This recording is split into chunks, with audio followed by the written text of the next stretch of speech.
ರಾಕೇಶ್ ಪೂಜಾರಿ ಅವರಿಗೆ ತಂಗಿ ಕೂಡ ಇದ್ರು. ತಂಗಿಯ ಮದ್ವೆನ ಮಾಡ್ಬೇಕು ಅಂತ ಬಹುದೊಡ್ಡ ಕನಸು ಆಸೆನ ಇಟ್ಕೊಂಡಿದ್ರು. ಆದ್ರೆ ಈ ಒಂದು ಕನಸು ಪಾಪ ರಾಕೇಶ್ ಪೂಜಾರಿ ಅವರಿಗೆ ನನಸಾಗ್ಲೇ ಇಲ್ಲ. ಅಷ್ಟೊತ್ತಿಗಾಗ್ಲೇ ಎಲ್ಲರನ್ನು ಕೂಡ ಬಿಟ್ಟು ಹೋಗ್ತಾರೆ. ಹೌದು, ವಿಧಿಯ ಆಟ ನೋಡಿ. ನಿಜಕ್ಕೂ ಯಾರು ಕೂಡ ನಿರೀಕ್ಷೆ ಮಾಡಿರ್ಲಿಲ್ಲ. ಅನಿರೀಕ್ಷಿತವಾಗಿ ಒಂದು ಘಟನೆ ಎಲ್ಲರನ್ನೂ ಕೂಡ ಕುಗ್ಗಿಸುವಂತೆ ಮಾಡುತ್ತೆ. ಇಡೀ ಕಂಪ್ಲೀಟ್ ಕುಟುಂಬ ಏನಿತ್ತು ನಿಜಕ್ಕೂ ಕೂಡ ಮೌನದಲ್ಲಿದ್ದಾರೆ. ಯಾಕೆಂದ್ರೆ ರಾಕೇಶ್ ಅವರು ಮೂಲ ಆಧಾರ ಸ್ತಂಭವಾಗಿರ್ತಾರೆ. ಮಗ ಮತ್ತೆ ಮಗಳು ಇದ್ದಂತವ್ರು ಕುಟುಂಬವನ್ನ ನಡೆಸ್ತಾ ಇದ್ರು, ತುಂಬಾ ಚೆನ್ನಾಗಿ ನೋಡ್ಕೋತಾ ಇದ್ರು. ಈಗ ತಾನೆ ಒಳ್ಳೊಳ್ಳೆ ಆಫರ್ಸ್ಗಳು ಸಿನಿಮಾ ರಂಗದಲ್ಲಿ ಮಿಂಚಲು ತುಂಬಾನೇ ರೆಡಿ ಆಗಿದ್ರು. ಭರ್ಜರಿ ಬ್ಯಾಚುಲರ್ಸ್ ಎಂಬ ರಿಯಾಲಿಟಿ ಶೋ ನಲ್ಲಿ ಕಾಣಿಸ್ಕೊಂಡಿದ್ರು. ಸೀಸನ್ 1 ಅದು. ನಂತರದಲ್ಲಿ ಕಾಮಿಡಿ ಕಿಲಾಡಿ ವಿಜೇತರಾಗಿದ್ರು. ಡಿಕೆಡಿಯಲ್ಲಿ ಭಾಗಿಯಾಗಿದ್ರು. ಇನ್ನ ಬೇರೆ ಬೇರೆ ಸಾಕಷ್ಟು ಪ್ರೋಗ್ರಾಮ್ಗಳು.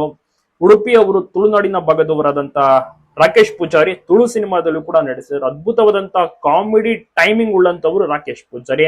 ತಂಗಿ ಮದ್ವೆನ ಧಾಮ್ ಧೂಮ್ ಆಗಿ ಮಾಡ್ಬೇಕು ಅಂತ ಬಹಳ ನಿರೀಕ್ಷೆ ಆಸೆ ಇಟ್ಕೊಂಡಿದ್ರು. ಬಟ್ ಅಷ್ಟು ಬೇಗ ಹೋಗ್ತಾರೆ ಅಂತ ಯಾರು ಕೂಡ ಅಂದ್ಕೊಂಡಿರ್ಲಿಲ್ಲ. ನಿಜಕ್ಕೂ ಕೂಡ ಈಗ ಎಲ್ಲರೂ ಕೂಡ ಬೇಸರವನ್ನು ವ್ಯಕ್ತಪಡಿಸ್ತಾ ಇದ್ದಾರೆ ರಾಕೇಶ್ ಅವರ ಜೊತೆ ಕಳೆದಂತ ಕ್ಷಣಗಳಾಗಿರ್ಬೋದು. ಸೊ ಎಷ್ಟು ಚೆನ್ನಾಗಿ ಇಮಿಟೇಟ್ ಅನ್ನ ಮಾಡ್ತಾ ಇದ್ರು ಅರ್ಜುನ್ ಜನ್ಯ ಅವರ ರೀತಿ. ನಿಜಕ್ಕೂ ಕಣ್ಮುಂದೆಯೇ ಬಂದಂತಾಗುತ್ತೆ ಒಂದು ಕಾರ್ಯಕ್ರಮ. ಕಾಮಿಡಿ ಎಷ್ಟು ಚೆನ್ನಾಗಿ ಎಲ್ಲರ ಮುಖದಲ್ಲಿ ನಗುವನ್ನ ತರಿಸ್ತಾ ಇದ್ರು.